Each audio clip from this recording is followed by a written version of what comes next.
नमस्कार, मी राजूभाऊ कांबे, सावनेर निवासी, नवनिर्वाचित विकास पुरुष माननीय देवेंद्रजी फडणवीस यांना महाराष्ट्र राज्याच्या मुख्यमंत्रीपदी निवड झाल्याबद्दल मनपूर्वक हार्दिक शुभेच्छा।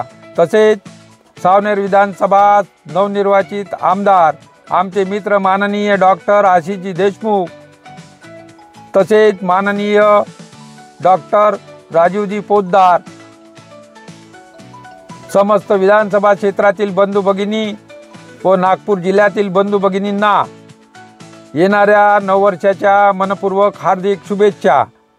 येणारे नववर्ष आपल्या जीवनात नवचैतन्य व यश समृद्धी घेऊन येवो हीच ईश्वरचरणी प्रार्थना करतो।